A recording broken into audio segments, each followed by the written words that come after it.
Hello, my name is Kay and welcome to the channel. This week we are doing a special one-off video, Supergirl Woman of Tomorrow. The reason why I'm covering this book this week isn't just because the Supergirl movie is coming out and I want to watch it, so I want to read this series to understand the movie more, but also because this book is written by Tom King. I have only ever talked about one Tom King book on this channel before. It was the second annual for the New 52 Teen Titans series, and it was bad. I did not like it, and so I want to give Tom King another chance. I thought it was only fair to read the book that is considered to be his best work, or at least one of his best works. Especially since eventually I'm going to be reading stuff like Heroes in Crisis, so I want to read a good book by him before I eventually get to some of the more controversial stuff. The series features art by Bilquis Evely and Mateus Lopez. And originally, when the series was pitched, it was supposed to be a team-up comic between Supergirl and Lobo, but that ended up not going through, and it became more of a self-contained story featuring Supergirl and some characters that Tom King had created specifically for this series. So, without further ado, let's get into Supergirl Woman of Tomorrow. The story begins with a young girl recounting the death of her father. A man named Krem came and visited their family and stayed with them, and then the next morning, Krem and her father started having a conversation about the king, and then Krem suddenly turned on her father and killed him. Turns out this guy is actually a criminal and a thief. After stabbing her father with his blade, Krem left the blade in her father's body, which she didn't really understand, so she went over and grabbed the blade and talks about how she would eventually team up with Supergirl and Supergirl would kill Krem. So she never had a chance to even ask him why he left the blade in her father's body, and then she says that she's getting a little too ahead of herself and that she should start the story from the beginning so that it doesn't get too confusing for the reader. This is Ruthie Mary Knoll. She has 6 brothers and her mother. The whole family is struggling with the passing of their father, and her brothers are arguing over who is going to get vengeance for him, but eventually they give up on that idea and they decide to just leave it up to the gods. But that's something that Ruthie herself can't do. She has a conversation with her mother about her father, and she just tells her mother straight up, I'm not going to be like my brothers. I'm not going to leave it up to the gods. I'm going to do something about it myself. And her mother doesn't even try to stop her. She just says, hey, there's a mount over there. Go and take it. I don't need it anymore. It's just a burden. Which is pretty cool. It's as if she supports her daughter's decision to go and get vengeance. So Ruthie jumps on the mount and rides off, and we cut to her at a bar where she meets with a bounty hunter whose name never gets said in this. He's just a nameless bounty hunter. Let's just call him Jim. She wants his help to hunt down Krem, and she's willing to offer Krem's blade in return because she knows that this blade is worth a lot.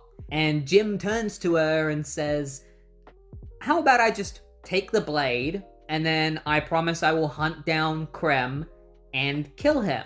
And Ruthie says, there was no negotiation here. The deal is that you kill him and then you get the blade as a reward. And then he just turns around and slaps her in the face. He's like, I'll show you how things are gonna be. And as he prepares to leave to start his job, Kara Zor-El is in the room with them. She grabs the sword and he tells her to let go. He's very misogynistic. He's like, oh, another woman being a nuisance. She's in this bar to get drunk. She says it's her birthday. She's come to this planet. It's got a red sun, so she doesn't have her Kryptonian abilities. She's fully blasted off her head. While drunk, she even refers to Superman's original quote, which is truth and justice and the American way, which is different now. They've updated that model to truth, justice, and a better tomorrow.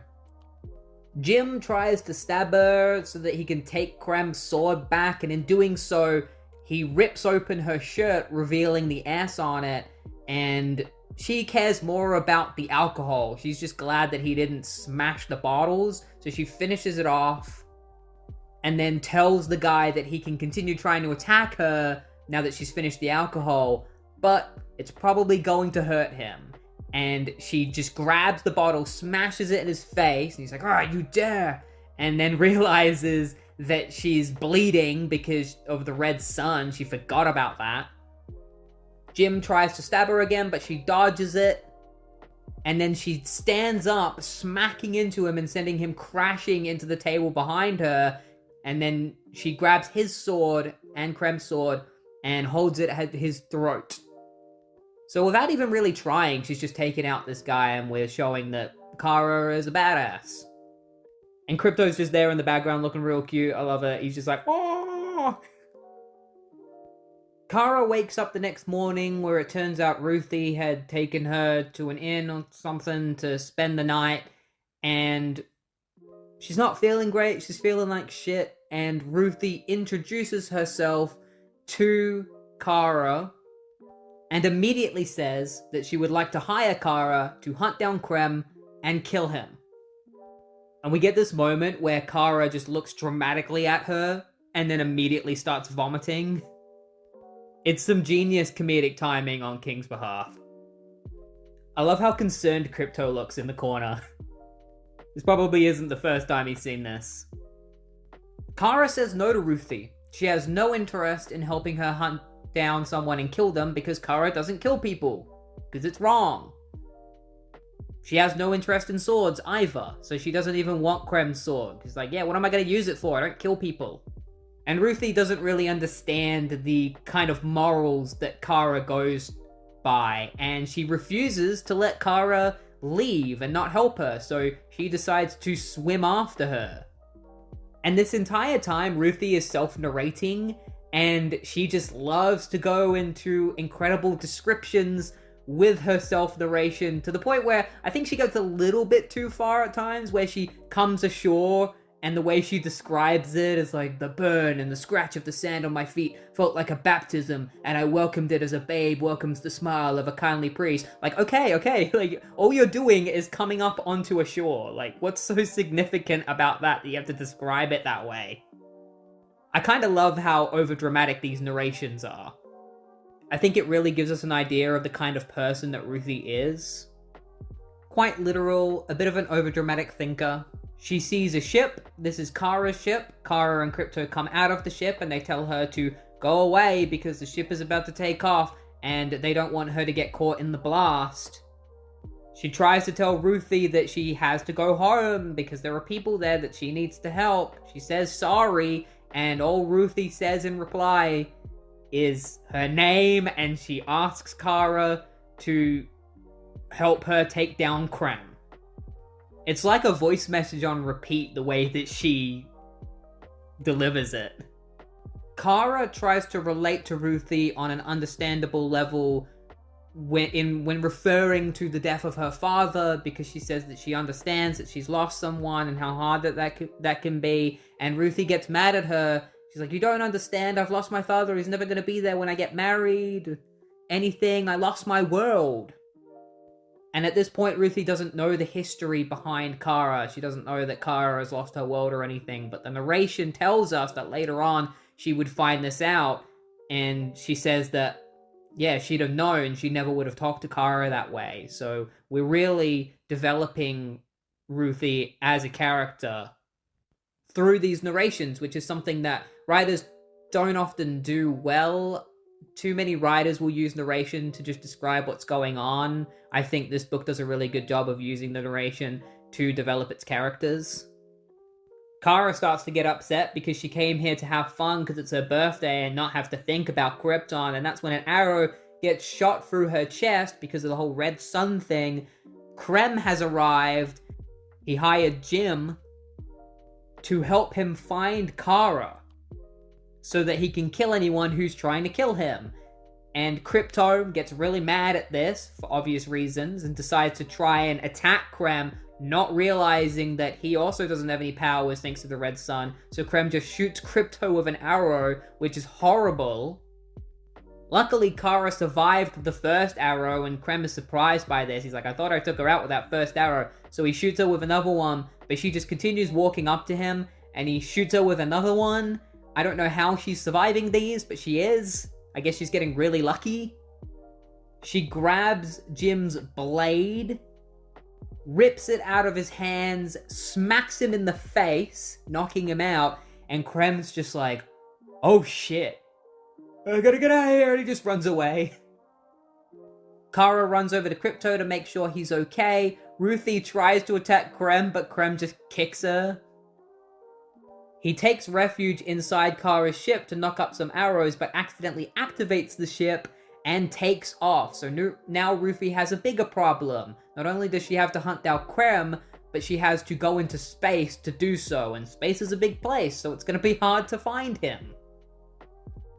We find Ruthie and Kara on a passenger ship where Ruthie is forced to sleep next to this disgusting alien guy who just isn't giving her any personal space, and she decides to start yapping at him, trying to tell him off for what he's doing because she's paid to be on this passenger ship. She deserves to have her own personal space, and he's just like, oh, whatever, and starts sleeping, giving her the space that she needs. She literally just yaps him into submission. It's pretty funny because it shows that aliens have to deal with the exact same stuff that we do when we go on planes. Eventually, the ship stops off at a restaurant, so Kara decides that she wants to get something to eat. Ruthie talks as if she doesn't really eat much. It's not normal for her.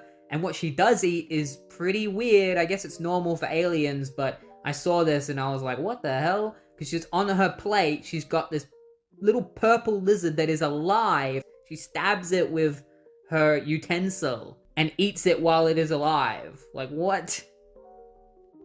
And then this mushroom-looking alien dude comes up to Kara and is like, hey, are you Supergirl? I saw the S on your chest and I think you might be Supergirl. If you are Supergirl, I'm here to get my revenge because your cousin put my brothers in the Phantom Zone. And Supergirl looks down at the S and is like, oh, well, this S is yellow. So if I'm not Supergirl, who the fuck do you think I am?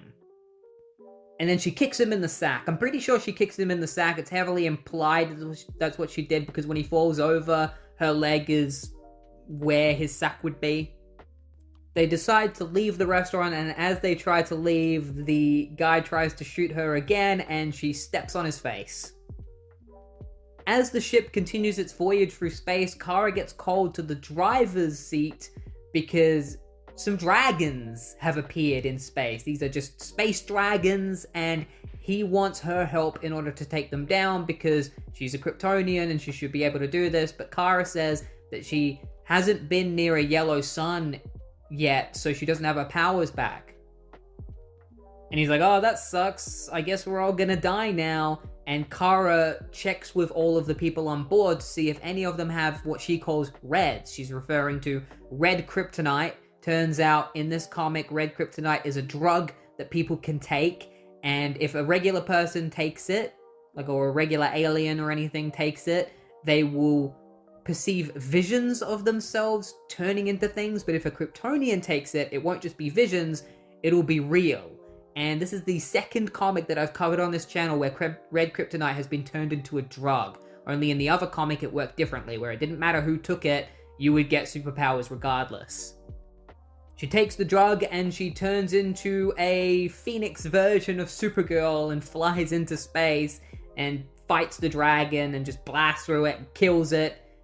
And then she heads off into the bathroom in order to wash up and go to the toilet. Apparently Ruthier hasn't really used a toilet before, at least one with 4 holes in it as she describes it. She's also never washed her hands before, and so Kara teaches her how to wash her hands, and while she's teaching her how to wash her hands, she says that there was this one time she went to a planet where the aliens there grew skin back real quickly, so they used acid as soap, which doesn't really make sense. I don't know why you would do that. Even if you did grow skin back quickly, why would you use acid as soap? That sounds horrible. So she tells Ruthie whenever she's washing her hands to make sure that it's soap and not acid. It's a nice little bonding moment between Kara and Ruthie then asks Kara if she ever got vengeance for the destruction of her planet. And Kara says no, that she didn't. And Ruthie notes to herself that in Kara's response, she heard a world of regret. Ruthie ends up sleeping next to another alien who's getting into her personal space, but this alien doesn't give in to her yapping and threatens to hurt Ruthie, and so Kara has to quickly smack him in the nose. She does it so fast, she just goes straight back to sleeping. It's great. He kind of looks at her, his nose is bleeding, and then he just goes and like falls asleep. And I think the guy's nose is broken. It's not usually a good idea to go to sleep if you've got a broken nose, I'm assuming, because you would have breathing difficulties. I feel like that's how you end up suffocating in your sleep. That would be pretty dark if they woke up the next morning and this guy died. Eventually they arrive at the planet Coron, which is their terminal stop, and it's at this point that Ruthie finally gives us a little bit of filling in on what happened after Kara and Crypto got shot by Krem. It turns out she had enough strength to take Crypto to a mender, but the mender told her that Crypto is poisoned really badly, and if he doesn't get cured anytime soon, he's going to die. And the only way to cure him is to get a hold of the poison that is in his body, and Krem is the one who has that poison. So now Kara has a reason to go after Krem. So she agrees and tells Ruthie that she wants to go after Krem and that she will gladly take the sword as a reward. But what she really wants is the poison that Krem has so that she can cure Crypto and save his life. And in this final shot, we see that Kara has her powers back because the planet Coron has a yellow sun. Kara and Ruthie arrive in the city of Maypole, where they try to get information on Krem's whereabouts, seeing if he's come through the city, but everyone they talk to just gives them rude responses. Like this police officer that they go and visit, he's too busy trying to make a card tower, he's barely even listening to them. He thinks that they're here to use the restrooms, he tries to explain to them that the restrooms aren't working, and eventually he just gets upset at them because he's like, I don't owe you any information. I've told you about the restrooms. You're asking me all these questions. I don't give a crap, so get out. And in response, Kara blows all the cards in his face using her super breath, which is pretty hilarious. And it's throughout this issue I've noticed that Tom King really loves to swear in these issues. I don't know if it's the same in a lot of his other books, but in this book specifically, he loves to swear a lot. He loves to have Kara swear a lot and other characters as well. But the problem is that these are for younger audiences, these books. Like, they're made for anyone to read, so all of the swears are censored. So half the time, you're not even sure exactly what swear word they're saying, and it kind of ruins the sentence where you're reading it and you're like, what are they trying to say? Like, in one page, it's very clear that she calls him an asshole when she's saying the word asshole, which brings up the whole thing of, should asshole really be censored? I think in America it does, because America treats it as a swear word.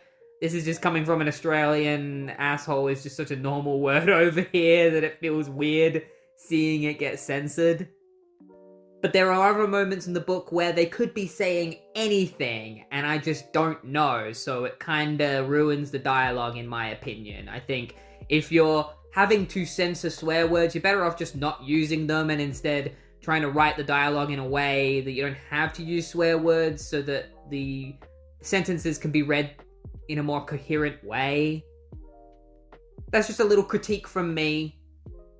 It's something that's always kind of bothered me when I've read books and there's swearing and the swearing is censored. They check into a hotel and they find out from the owner of the hotel that in order to sign in, if you're an off-worlder, you sign in as blue, and if you're not an off-worlder, you sign in as purple. And Kara brings up the fact that nobody's signed in as purple in a while, and she asks the hotel person why, and they get really defensive. A bit too defensive. And this is where Kara's suspicions of this city hiding something begin to grow, and it only gets worse from there, because as they spend their time in the city, the people that live here just prove to be less and less trustworthy. They go to a diner, and the lady at the diner starts to get really snappy and short-tempered with Kara when she brings up Krem and asks about him. And that's the same with absolutely everyone that they talk to in the city. And then one night, Kara goes into Ruthie's room and wakes her up and is like, shh. And that is when she stops a bullet just as it's about to hit Ruthie's face. And then she quickly grabs Ruthie and hugs her tight as all these bullets start shooting at them. And she protects Ruthie. It's this incredible shot of her just hugging Ruthie. And Ruthie is narrating this the entire time, where she says that she lets out a howl as the bullets are hitting Kara. And this causes the people shooting at them to think that they might be dead because she's howling. So they leave. And so her screaming saves her life. Kara then tells Ruthie to stay behind as she goes and finds whoever did this, and she takes care of them off panel. That's something that I thought was a little bit unfortunate. We get no idea on who did this. I think the point of that is because it doesn't matter. It was just somebody in the city. You know, all these people hate Kara and Ruthie, so any of them could have done it. They go to see the mayor about this, and he starts yapping, saying that they've come into the city and they're asking questions to everyone about this Krem guy, and he's just being all pissy about it, and Kara just has enough, grabs his desk, and is like, I'm done. You've proven to me that you're definitely hiding something, and I'm done. I'm gonna go, and I'm gonna find out what you're hiding. And he's like, this is against the law, you can't do this, we can arrest you. And Kara's like, no you can't fucking arrest me. Kara teaches Ruthie about piggybacking and asks her to get on top of her back because she needs to fly, and she doesn't want to leave Ruthie behind, and she wants Ruthie to hold on real tight. And she says something really calm, like she says something pretty great here, where she says that her hands are hard enough to turn coal into diamonds, so she's never gonna let her go. It's a pretty great line from King. She takes off, they fly across the city.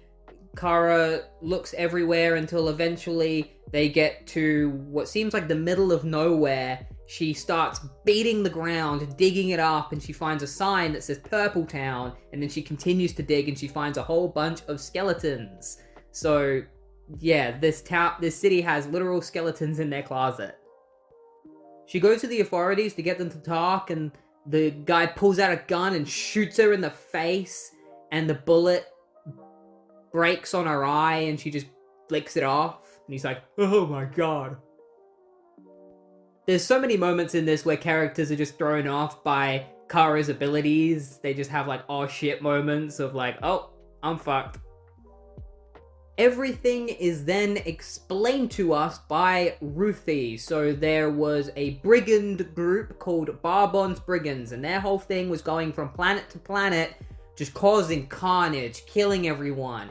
And they came to this planet, and the inhabitants didn't have enough to satisfy them. Because if you have like enough money and stuff to satisfy them, then they might not kill you. But these guys didn't have enough. And originally, there were blue people living here, and there were purple people living here. And what ended up happening is Krem had come to this city. He was just coming through. He was put in prison because he's doing stuff that Krem would do, just causing a nuisance. And he came up with an idea. He was like, hey, you got all the purple people living on the outside? Because the blue people were rich and the purple people were poor. And they all were all forced to live in Purple Town, out in the middle of nowhere. And Krem says, you got all these purple people living out there. Just let the brigands kill all of them to spare you. And so that's what they did. They turned all the purple people over to the brigand. They all got slaughtered, and then Krem joined the brigand. And the blue people tried to bury the purple people completely, both figuratively and literally. And after learning all of this, Ruthie is just left depressed because all of those people died and Krem just got away. And Kara just sits behind her and hugs her. When I first started reading this issue, I wasn't exactly sure if I was gonna like it, just because the writing felt a little bit too obtuse at times. But by the end, I think it really brought everything forward perfectly. Like, Tom King explained everything, and that's what I was hoping he was going to do. I was hoping it wasn't going to be too confusing. Kara and Ruthie continue to follow Krem's trail of destruction from planet to planet, beginning with a planet known as Parnat, where they found a baby, and Kara picks up the baby and wants to make sure it's okay because the entire race has been decimated by Krem and the Brigands, and they're just surrounded by all of these bodies. And this brings up another thing where earlier I was talking about how all the swear words are censored. There's quite a bit of violence in this book. So I'm surprised that they had a thing about swear words, but later you see some stuff happen and I'm like, they're okay with that, but they're not okay with Kara saying asshole. After that, they travel to a moon called Incolm, where they learn from a victim of Krem what happened when he arrived on this planet. The Brigands arrived, they started killing everyone, and this guy and his friend Flarg were running away, and they ran directly into Krem, where they saw him murder all these people, and Krem walked up to Flarg, stabbed him through the throat, and killed him. It's incredibly brutal, and then it gets even more brutal. He started stabbing this guy. We never learn his name. He never says what his name is, but he started stabbing this guy. He miraculously survived, and now he's hospitalized. And this entire time, while he's telling his story, Kara has been feeding him his dinner. And he thanks Kara for coming and listening to him. He thinks that Kara is one of the nurses. He doesn't know that Kara is an off-worlder visiting.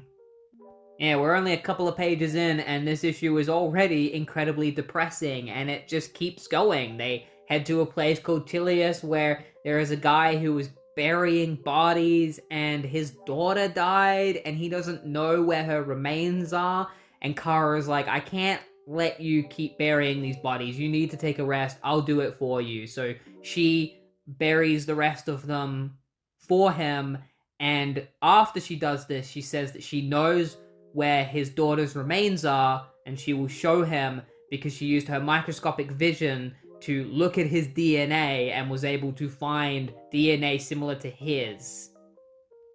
They then head to a planet named Uralan, where they meet a woman named Irasan, who was off-world at the time that her planet was attacked by Krem and the Brigands. She was taking part in a war against a race called the Picts, and when she returned home, all of her people were dead, and she was obviously super depressed because of this. And throughout this little scene, Kara is trying to goad Irasan into attacking her, or punching her, trying to get her frustration out, saying, imagine I'm Krem, imagine I'm the Brigands, like, punch the shit out of me, I can take it, you don't need to worry. And after punching the shit out of Kara, Irasan just breaks down crying, and Kara hugs her. And Ruthie, through her narration, says that no matter how hard Irasan tries, she is unable to mourn her dead. The emotions of the moment seem captured in her bosom, and she feared that was where they would forever remain. They then head to another planet called Tirakum, where they find this massive door that, according to the residents of Tirakum, holds recordings of what Krem and the Brigand did to this planet. And Kara says that she's going to go in there and she's going to watch these recordings that will help her figure out where Krem is going next. And that Ruthie is not going to come in with her because she does not want Ruthie to see all the horrible things that Krem and the Brigand have done. The reason Kara is okay with watching it is because she saw her planet get destroyed when she was a kid, so she can handle it, and she thinks that Ruthie can't handle something like this. So Ruthie has to wait outside the door while Kara goes in there and watches the recording, and she comes out, and you can just see she's got like a deadpan look on her face. You can tell that she's just said horrible things. It takes her a second to even answer Ruthie when Ruthie asks her if she's all good. Wait, did you see it? Was he there, Krem? Yeah. Yeah, he was. I saw it. All of it. They then head to another planet called Yahelar, where one of the Brigand members has been captured by its residents, and put on trial. We get a 9-panel layout here. Tom King loves to do these. Unfortunately, I don't think he does them very well. He tends to use them just for face-forward shots of somebody talking, which is what he does here, instead of having a scene play out between them, which is something that Alan Moore would usually do in books that he wrote. I just don't think Tom King utilizes them to the full capability that he could. This guy then just gets stoned by all the residents, stoned to death, and Ruthie turns to Kara and is like, I'm surprised you didn't go down and save his life. I thought you would. And Kara turns to her and says, you did? And this is kind of showing that Kara's morals are a little different to Clark's. She's not gonna kill anyone, but it's clear that if she deems someone deserves to die and they are on trial on another planet, she's not going to intervene, unlike Clark probably would. They then head to another planet called Ekvik, which is supposed to be the most peaceful place in the universe, so knowing that this place has just been slaughtered, it kind of puts Kara over the edge. She says that she's going to scream. She can't hold it in any longer. She's been putting on a brave face. Can't do it anymore, so she flies off the planet because she's like, if I scream here, I will ruin this beautiful place. She flies into space, heads straight to the sun, and dives straight into it, where she just screams her fucking head off. It's amazing. This is one of my favorite scenes in this book so far. I love it. It just really goes to show just how much this is affecting her. This is the first time she's broken after seeing all these horrible things that Krem has done. And we just see her inside the sun, just bawling her eyes out and screaming. With no words. After that scream, there's no dialogue or anything coming from her. We just have Ruthie's narration, and it makes the scene feel all the more powerful. In fact, I think if this page had no narration, I think it would have been even better. If it was just a shot of Kara in the sun, screaming, with no words. They then head to their final stop for the moment, which is Nysalan, where Kara says that she has a feeling the next planet is where Krem is going to be, and she's going to go and stop Krem and help her dog, and she is going to take Ruthie on a ship to go home. And Ruthie gets upset with Kara. She's like, you can't do this. That guy killed my father. I need to be there when he dies, when we deal with him. And Kara says that she's too young to face something like this. And Ruthie asks her, how old was she when her planet was destroyed? And Kara says that she was just a little girl. And Ruthie says, you're a girl, fine. And what then am I? And Kara looks at her, and without even saying anything, she kneels down, Ruthie climbs up on her back, and Kara flies off into space. Because she got caught. She's like, oh crap, I don't have an answer to that. I'm right, I'm being a hypocrite right now. I'm treating Ruthie like she's too young to deal with this stuff when I've dealt with stuff like this when I was a kid. So who am I to say that someone like Ruthie can't do this? Kara and Ruthie finally come face to face with Krem, who has just slaughtered an entire planet, but unfortunately, the plot is on his side. He has pretty intense plot armor here, where he pulls out this thing called a Mordru globe that he has, and it allows him to just teleport somebody away. So he just throws this orb at Kara and Ruthie, and sends him away to another planet. And let's hope he has another one of these. You know, maybe he has a backup or something. Or does he think that they're never going to escape from the place that he sends them to? Because the planet that he sends them to is a planet not only full of horrible monsters, but it also affects Kara negatively. She starts losing all of her energy, and it's because this planet has a green sun. Now let's talk about this green sun for a little bit, because it's actually quite interesting. This isn't the first time that the concept of a green sun has been used in a DC comic. It was mentioned a couple of times before. One time it was mentioned by Grant Morrison in their Justice League run, and that reference was referring to an old Superman story where Superman refers to the red suns and the green suns as kind of being the same thing, where a green sun also takes away his powers, King decides to reimagine the Green Sun in a different way, where in this series, the Green Sun is an artificial sun made out of kryptonite that was created by an alien species that wanted to kill Superman. So they created this planet as a prison for him. They put him here so that the Green Sun would kill him, and then eventually the Justice League found him and saved him, and he only lasted 45 minutes before he needed saving. Unfortunately, the Justice League is not here to save Kara, so she's going to have to wait until the sun sets, which is going to take 10 hours. Something else that's interesting about the story is that the idea of this came from King's daughter. I read the intro to this book, and he talks about how his daughter came up with it.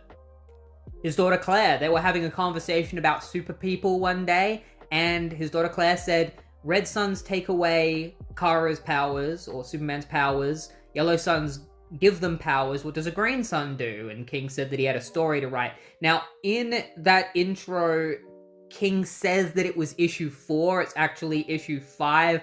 I almost had beef with King. Just kidding. But there was a moment where I read issue 4, saw no green sun, and I was about to call him out on that.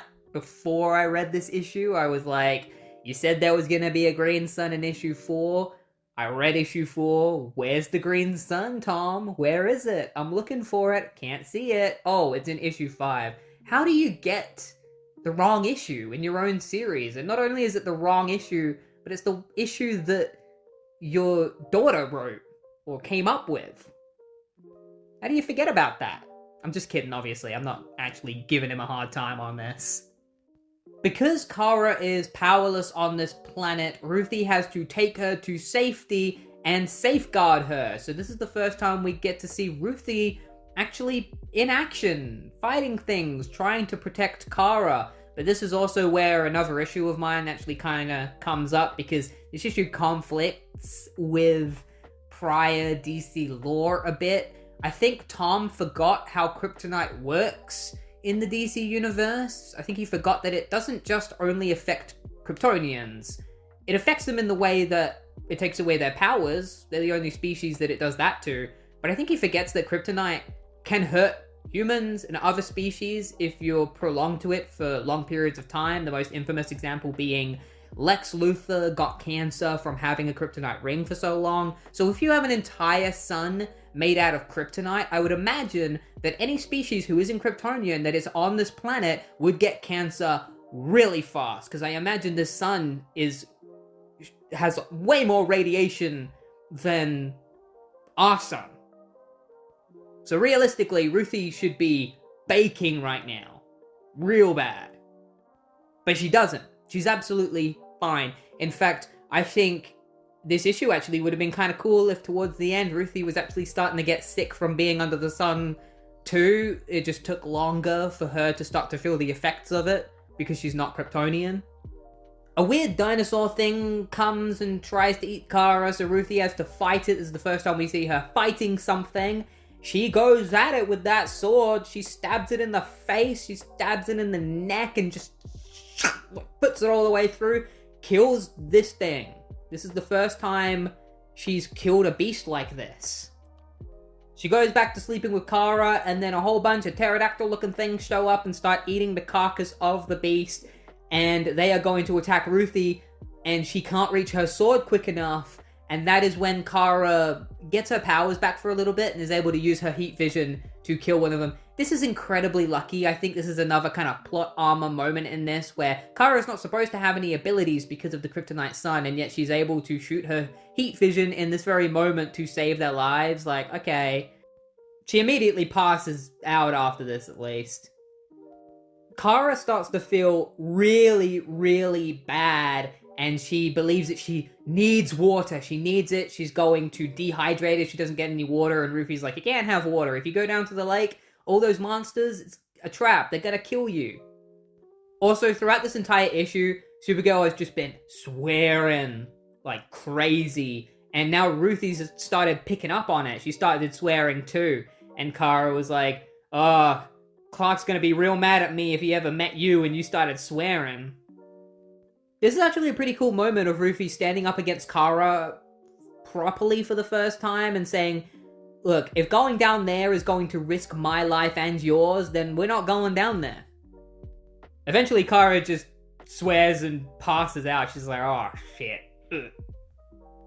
The sun finally begins setting, but before it can fully set, another dinosaur creature shows up, an even bigger one, and Ruthie is begging for her life because she can't fight against this thing, it's too big. Luckily, the sun goes down enough that Kara gets her powers back. She stops the head of the beast and then punches it.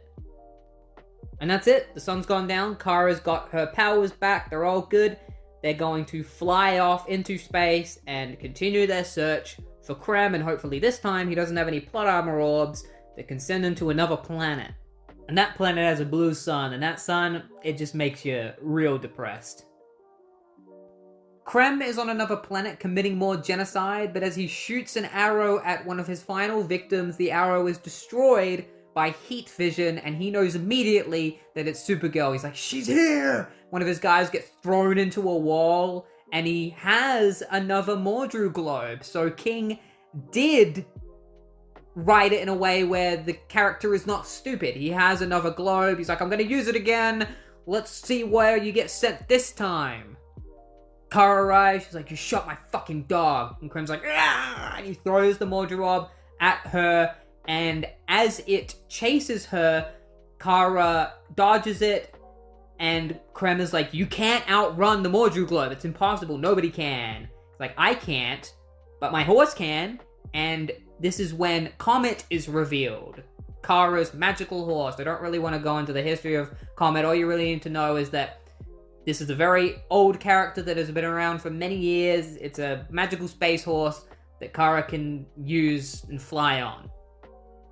So she jumps on the horse and she flies off, and as the Mordru globe chases her, we get the origin story. That's right, we get to see Kara's origin, where Krypton blew up, as we all know, but to most people, Krypton died in a day, but to Kara, it didn't. The gods are not that kind. Argo City was able to survive the explosion of Krypton thanks to a force field crafted by her father. Unfortunately, her mother died not long after, and this was from poisoning, radiation poisoning, because of yellow suns that were crowding in around Argo City.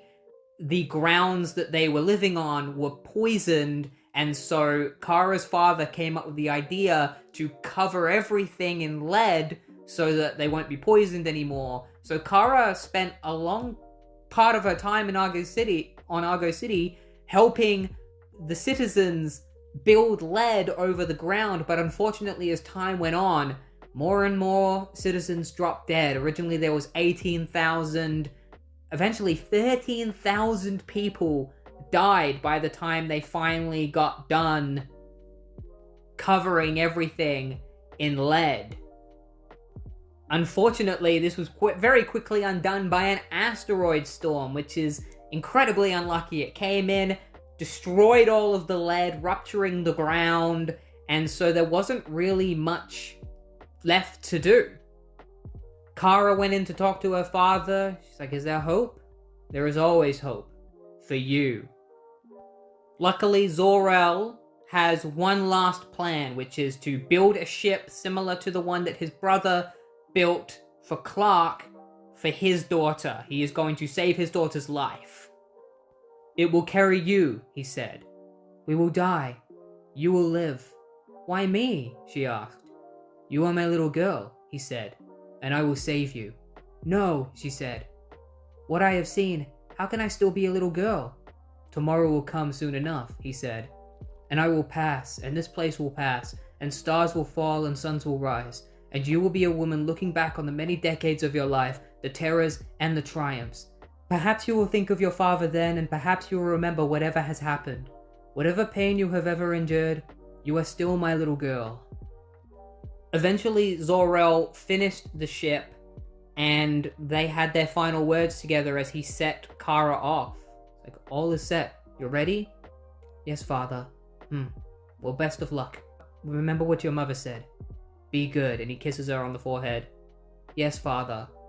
And that's it. That's the last time Kara saw her father. This entire exchange between her and her father was directly inspired by King's relationship with his daughter Claire. So when you read that in the intro, I think it definitely makes it even more emotional than it already is. Having been chased by the Mordru Orb, or the Mordru Globe, throughout the entire galaxy, Kara and Comet eventually arrive in a place that looks like it's just outside of their universe, and in this place, the Mordru Globe doesn't work. Which is pretty lucky for her. She's able to just pop it. She heads back to find Krem, and Rufy's like, are you sure he's not going to just use another Mordru Globe? And Kara says that she's not worried because it takes a long time to make a Mordru Globe. They're really hard to make. Krem shoots an arrow at Kara, she catches it, and Ruthie calls back to an earlier moment where she says, so all he has is a sword and arrows? Yeah, pretty much. Well, that's trouble. I mean, because you're Supergirl, and you don't give a fuck about swords and arrows. And this time Kara just breaks the arrow with her hand. I think this next issue is proof that King was under a lot of pressure to get through this series and finished it quickly, because we skip over a few details. Immediately we start off on another planet called Florinine, where Ruthie has been left with Comet. She's going out and picking fruit to eat. Her and Kara have already captured Krem and tied him up to a tree. That's right, we've skipped over the whole confrontation that would have happened at the end of the last issue. We don't get to see Kara and Ruthie take down Krem. We don't get to see them tie them up. We're told that they traveled with the Brigand for weeks because the Brigand wanted to rescue Krem. So Kara and Ruthie traveled with them to this planet, and now Kara has told Ruthie to stay with Krem and not do anything, and she will go and face the Brigand in battle. So Kara is in space doing that, while Ruthie is dealing with Krem, and she very quickly reveals her motive, which is to kill Krem, and she doesn't really care that Kara needs Krem in order to save Crypto. Ruthie only really cares about getting her revenge, and Comet is here to stop her from getting her revenge. Kara fights against the Brigand, who starts shooting lots of cannonballs at her, so she's punching them, but she gets hit by one of them and then just gets absolutely bombarded by them, which send her crashing back into the atmosphere of the planet. Meanwhile, Ruthie begs with Comet to allow her to go and talk to Krem, and that she promises that she's not going to harm Krem in any way. She just wants to talk to him and see if she can get any answers from him. So she talks to Krem, and this entire time, Krem just rage baits her. Like, just saying all sorts of shit about her father. Ruthie goes to grab her sword again, and Comet shouts at her, and she's like, oh, go swallow your oats. I wasn't going to do nothing. Meanwhile, as Kara falls into the planet's atmosphere, she quickly wakes up and flies back to the Brigand, where she smashes straight through it onto its deck and faces the crew in a battle.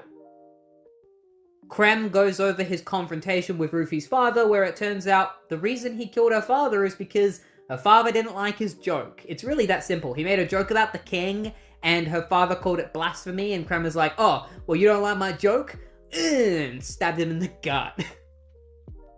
Kara fights against the Brigand's crew, but they overwhelm her, they take her down, and at this time, Krem is just trying to goad Ruthie into getting really mad or something. He's having a lot of fun just messing with her, saying that he doesn't give a shit about killing her father, he has no regrets, and he knows that she's not going to kill him, and that eventually Kara is going to arrive, and her good-hearted nature is going to just send him to prison or something.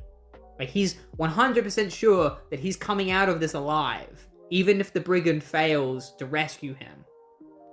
This entire conversation, Ruthie is hugging Comet, and Krem calls her delicate, and he says, it's not your fault. You're a girl. That's why you're so delicate. You need these things. You need this horse. You need your father's love and all that. And as he says this stuff to her, she becomes less and less attached to Comet, which I think is a good detail. She stops crying. She starts to look a lot more serious at Krem. Meanwhile, Kara is being held by the brigand, and it sounds like she's begging to them not to hurt her, and the captain thinks that's what she's doing, but she's actually talking to Comet, begging Comet not to come and help her, and to instead stay by Ruthie. And so Comet starts freaking out, and Ruthie convinces Comet to go and save Kara and leave Ruthie here. You can trust me. Kara trusts me. You can trust me. I'm not going to kill Krem. I promise. I will not violate your trust. And so Comet leaves, and immediately Ruthie is like, I feel bad for lying to that horse, but I've had enough. I'm gonna get my revenge on Krem. She grabs her sword and she starts walking towards him. Overall, I think this issue was great, especially the conversation between Ruthie and Krem, which was the main meat of the issue. We get to learn more about Krem and who he is as a character, which is as simple as he's just an everyday guy, which I kind of appreciate that. There's nothing special about him. He was just a guy that was just an everyday worker who went and visited her family, and he made a joke and got upset about it. He has anger issues, killed her father. Like, there's nothing, he doesn't have some kind of insane origin story or anything. He's just a random crook. It's almost like a much more dramatized version of the death of Uncle Ben, where he was killed by a random crook as well, but it just wasn't drawn out as much as this. And that guy was much less of a character. Ruthie holds her blade at Krem's throat. Meanwhile, Kara is about to be shot by the captain of the brigand. However, at the last moment, Comet comes in and saves her, but through kicking the captain of the brigand shoots his gun into Comet, killing him.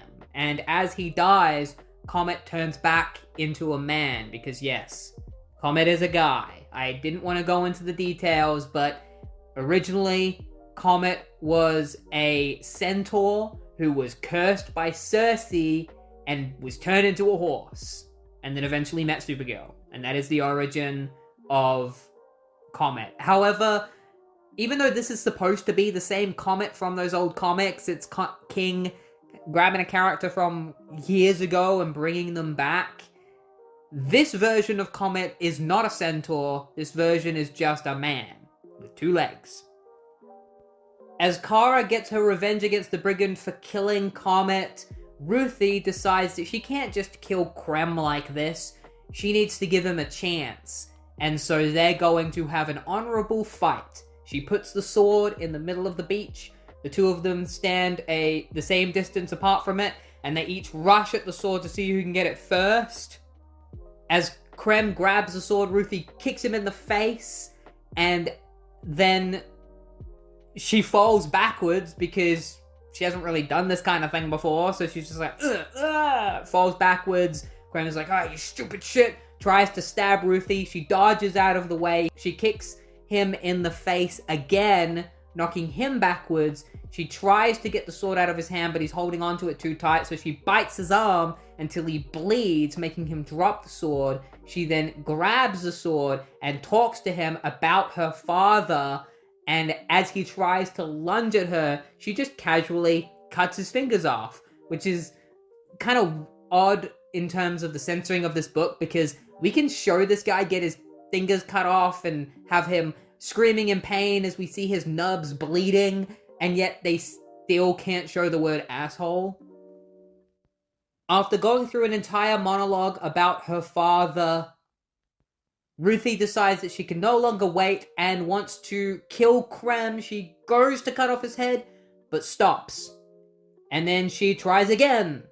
and again, but every single time she misses him because she just can't do it. She can't kill him, and she doesn't know why. She's like, why can't I kill you? And that's when Kara arrives. I don't know. Maybe you just need a little help. She's holding the body of Comet.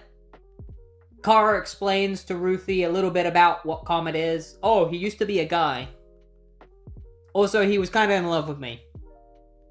She says that the brigands have retreated and that she's going to have to follow them. But for now, they're at the end. So she has something to do. And she grabs the sword off of Ruthie. Ruthie suddenly starts freaking out and is like, no, you can't kill Krem. What about Crypto? We need to cure him. And that's when Kara reveals to Ruthie that she's been lying to her the entire time. Crypto was never poisoned. She never needed Ruthie's help to find Krem. The only reason she brought Ruthie with her was because she was hoping that by the time they found Krem, Ruthie would have learnt that killing is not the way. But upon her arrival, Kara has now realized that Ruthie won't learn her lesson, and she keeps trying to kill Krem. But what she doesn't know is that Ruthie did try to kill Krem and couldn't. And so before Kara can kill Krem, Ruthie tells her to stop because she did learn her lesson. Supergirl, you hear me, Supergirl? You better damn hear me. I learned it. She talks about her journeys with Kara and all the lessons she's learned, and she tells Kara that there has already been one girl who has burdened the death of an entire planet. We don't need more girls having to go through that burden. She has learnt that there has been enough killing. So let's find punishment for this man, a grave for your horse, and company with your pup. Ruthie, it's too big.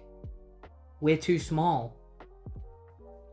We then cut to many years in the future where Ruthie is an old woman, because early on, during the narration, there's a little bit of a hint at this where Ruthie says that all this stuff happened many centuries ago. So when old Ruthie meets with an older Kara, but Kara has aged very slowly, because it's this whole thing with DC about how fast Kryptonians age. Morrison started this whole idea that Kryptonians never really age. They get to an adulthood and then they're immortal for the rest of their lives. I've already made it clear in past videos I'm not really a fan of that interpretation. I like the idea of Clark and those other characters growing old with their family members. It really just depends on personal taste. Kara's here with Crypto, who also hasn't aged, and she says to Ruthie that she loves the book that Ruthie wrote. And Ruthie says that she wished she didn't lie about some of the details that happened in the book. It's at this time that we discover that Krem has been spending the last 300 years, that's right, 300 years have passed, in the Phantom Zone. For the first 100 years he was kicking and screaming. For the next 100 years he'd started to change his ways, and 100 years after that he'd become a good person, completely repentant. So they decided to let him out of the Phantom Zone so that he could apologize to Ruthie and make amends. So we see Krem as an incredibly old man. He is incredibly thankful to Kara for letting him out of the Phantom Zone and letting him live. And then he sees Ruthie. It's like, you, Ruthie, Mary, no. I have thought of nothing but you and your... I'm so sorry. Please, forgive me, I beg you. Forgive me, forgive me, forgive me. And then Ruthie grabs her cane and knocks him over the head with it and kills him. That's right, Ruthie hasn't gotten over the fact that he killed her father, and in this moment she decides to give it a vengeance and kill him. And at this point, Kara just doesn't really care anymore. 300 years have passed, Krem has lived a very long life. Now he is dead, and Ruthie is able to be at peace. And it ends with Ruthie recollecting the fake ending that she created in her book, which was Kara killing Krem on the beach by stabbing him with the blade, which is what we were led to believe at the beginning of the book. And that is the end of Women of Tomorrow. Overall, I fully understand why people love this book. I enjoyed this book a lot. The only real things about this book that I have to say are criticisms are The amount of censoring, I think, harms a lot of the dialogue in this book. There's a lot of swearing in it, and it's all censored, and so some of the dialogue just comes across as a little flunky. Or just because you kind of have to guess what they're saying. The book probably would have been even better had it been a black label. That way they would have been allowed to swear and have a little bit more violence if needed. Another thing I didn't really jam with was just the amount of narration by Ruthie. I think King went a little bit overboard with it at times, where it got to the point where it was just Ruthie explaining to the reader exactly what was going on instead of it just being her thoughts on the situation. At times, I'd rather the scene just play out and let it be without so many of her thoughts and narration just taking over. It's quite distracting. I loved the ending. I was okay with Ruthie killing Krem at the end because hundreds of years had passed by that point, so it didn't really matter anymore. He made it to 300, whatever. I'd say that's pretty good. My favorite issue was definitely issue 4, where Kara and the others were traveling through the different planets. My favorite moment being the one where they go to the peaceful planet and Kara just has enough. She flies into the sun and screams. That moment is incredible. It will be my favorite, I think. One of my favorite comic moments in general. I'm happy that I've finally read this book, and I'm looking forward to seeing the new Supergirl movie and fully understanding it now that I've read this book. I hope you enjoyed this video. I hope you enjoyed my thoughts and feelings on this. Feel free to like and subscribe, and I will see you next week for a new Flash video. Have a good one.